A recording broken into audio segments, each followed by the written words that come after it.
আমার দেশ তোমার দেশ, আমার দেশ তোমার দেশ। ৩২ বছর আগের ধানমন্ডি ৩২ নম্বর।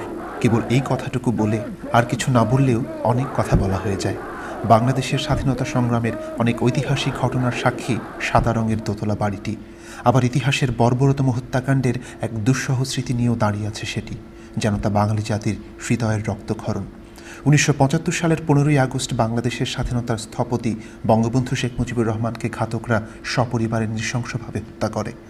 হত্যাকাণ্ডকে যতটা মানবিকভাবে ব্যাখ্যা করা হোক না কেন, তা নৃশংস। তবে ১৫ই আগস্টের হত্যাকাণ্ডটি বোধহয় বর্বরতার সব ধরনের দৃষ্টান্তকেও ছাপিয়ে যাবে। আমার মনে হয় অবশ্যই এটা নিষ্ঠুর, এবং নিষ্ঠুর মানে নিষ্ঠুরতর। পুরো পরিবার, একদম ছোট বাচ্চাটা, সেও পর্যন্ত মাপ পায় নাই। ছেলের বউ, ছেলে, তারপরে আরও অনেক আত্মীয় স্বজন মারা গেছে যতদূর আমি জানি, শুনেছি, পড়েছি। তো এটা তো অবশ্যই নিষ্ঠুর। যার সময়োচিত এবং বলিষ্ঠ নেতৃত্বের জন্যই বাংলাদেশ স্বাধীন হতে পেরেছে এবং বিশ্বের পতাকা তলে আমরা বাংলাদেশ মানচিত্র দেখতে পাই। এরকম নেতা আমরা ভবিষ্যতে পাবো না, ক্ষণজন্মা পুরুষ, এবং এটা পুরো জাতির জন্যই দুর্ভাগ্যজনক। না, এটা আমি মনে করি আমাদের দেশের জন্য বড় একটা ক্ষতি। তো বঙ্গবন্ধুর অবদান অবশ্যই আছে। বঙ্গবন্ধু দেশের স্বাধীনতার জন্য অনেক কিছু করেছেন। রেসকোর্স পার হয়ে যেতে সেসব গোলাপের একটি গোলাপ গতকাল আমাকে বলেছে আমি যেন কবিতায় শেখ মুজিবের কথা বলি। আমি তার কথা বলতে এসেছি। শহীদ মিনার থেকে খসে পড়া একটি রক্তাক্ত ইট গতকাল আমাকে বলেছে আমি যেন কবিতায় শেখ মুজিবের কথা বলি। বঙ্গবন্ধু শেখ মুজিবুর রহমান, যার নামের উপর ঝুঁকে রয় স্বাধীনতা। তোমাদের যা কিছু আছে তাই নিয়ে প্রস্তুত থাকো। মনে রাখবা, রক্ত যখন দিয়েছি, রক্ত আরো দেবো। এদেশের মানুষকে মুক্ত করে ছাড়বো ইনশাআল্লাহ।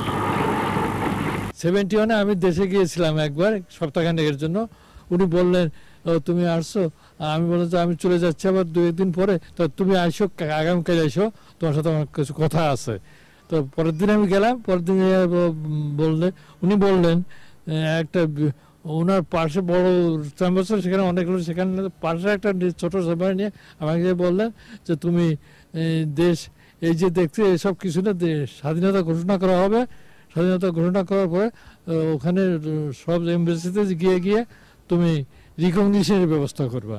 ৩০ লক্ষ মানুষের রক্তে যখন প্লবমান আমাদের স্মৃতি, 10 লক্ষ ধর্ষিতার আর্তনাদে যখন নষ্টমান আমাদের শ্রুতি, 3 কোটি মানুষের গৃহত্যাগে যখন বিলীয়মান আমাদের সভ্যতা, এমনই এক অনির্বর সময়ে ভগ্নস্তূপের উপর দাঁড়িয়েও পদ্ম ফোটার স্বপ্ন দেখান যিনি, তিনি শেখ মুজিব।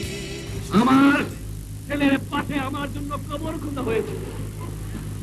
আমি প্রস্তুত হয়েছিলাম, বলেছিলাম আমি বাঙালি, আমি মানুষ, আমি মুসলমান। একবার মরে, 2বার মরে না। সীমান্তে আজ আমি প্রহরী। অনেক রক্তাক্ত পথ অতিক্রম করে আজ এখানে এসে থমকে দাঁড়িয়েছি স্বদেশের সীমানায়। প্রশ্ন করো যদি এত যুদ্ধ করে পেলাম কি, উত্তর তার সব পেয়েছি। গ্রিক পুরাণের ট্র্যাজেডির নায়কের মতো নিজের পিতাকেও হত্যা করেছি। আর কি চাই বলো?